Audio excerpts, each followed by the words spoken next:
Why do people believe that Karmelo Anthony is innocent? He was not an aggressor. Karmelo was not an aggressor. He was minding his damn business when the boys came up to him.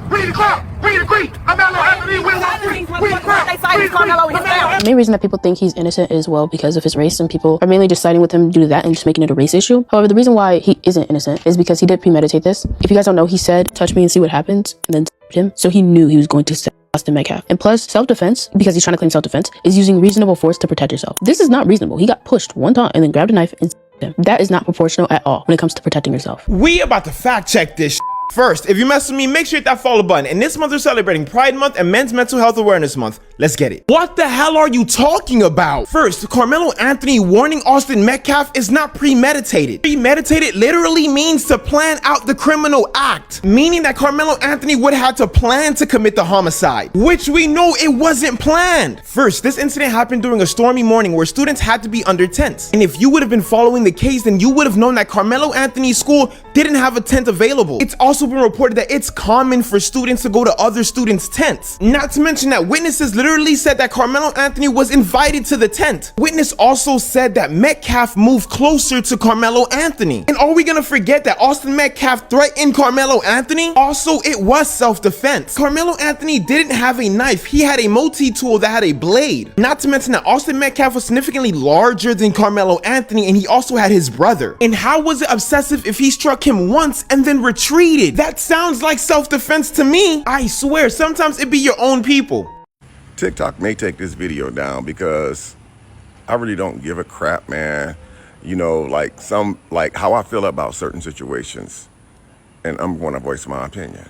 And that's why I said they may take this video down. So enjoy it while it's up. The Karmelo Anthony situation is starting to resurface again. If you guys remember, it was the young kid, I think, who was at some type of event last year in 2025, track meet. It was something where he was harassed by these twin brothers. And Karmelo Anthony allegedly did what he had to do to protect himself because he has been harassed and bullied by these kids, man. What's baffling to me is that the family on the other side, the one that Karmelo Anthony allegedly unalive, has a history of showing off pew-pews online and stuff. All type of pew-pews. The dad wasn't even in their life. And then when the dad was in their life, there was all type of allegations of abuse with him and his sons, one of the ones that was unalive. But now he want to come out, make it seem like his kid was a saint.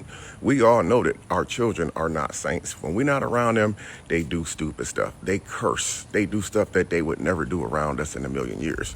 But now that the trial is underway, they're doing everything they can. The juries, the grand jury, they doing everything they can, the prosecution, trying to make Karmelo Anthony look like a bad guy. When that kid was minding his own business, man, they pulling out all the stumps to make this poor black kid looks like he was just some type of menace to society, when in fact that he wasn't.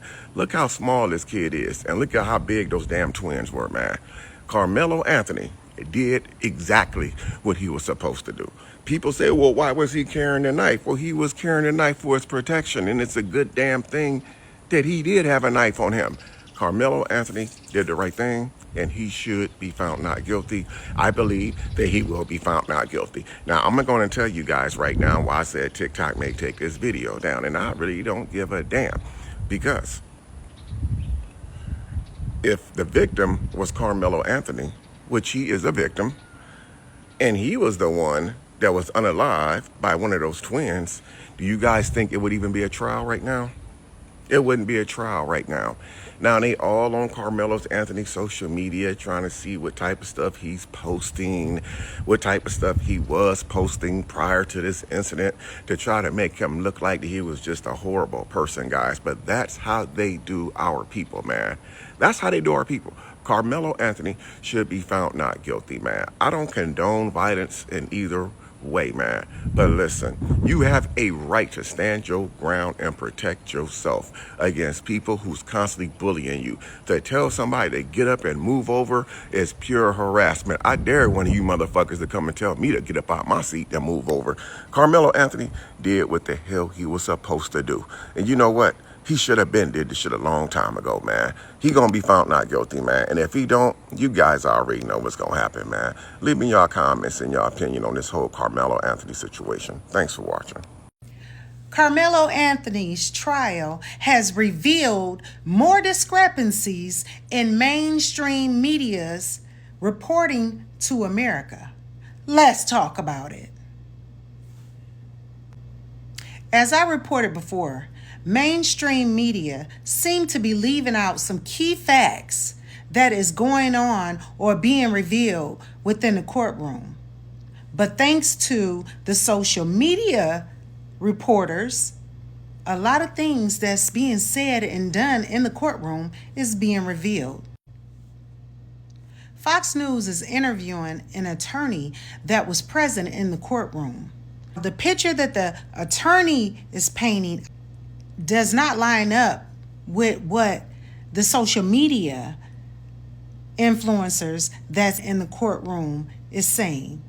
According to the attorney that's present in the courtroom that is being interviewed on Fox News, the witnesses that testified against Karmelo Anthony, all their stories were consistent. According to the social media influencers that were present in the courtroom, the stories don't line up. Now, for all the parents of these students that testified under oath, there is a such thing as perjury.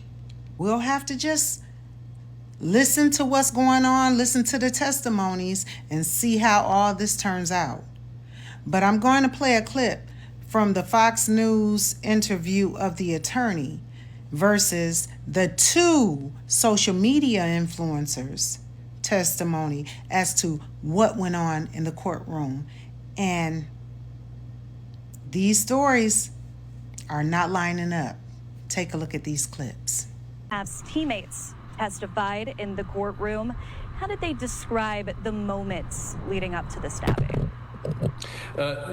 You heard a really consistent story. I think we heard from roughly 6 witnesses who were there under the tent. And functionally, Karmelo Anthony comes underneath the tent. It was there was a lot of rain that day. And so there had been a delay.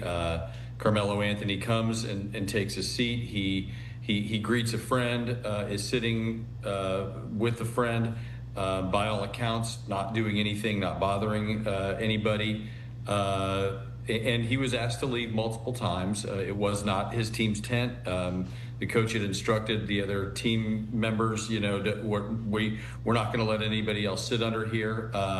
And everybody's testimony was consistent that Austin Metcalf sort of took exception to it. There were varying accounts of how Austin Metcalf approached Karmelo Anthony. Karmelo Anthony was sitting down at all times. Nobody testified really any differently, at least until after the stabbing.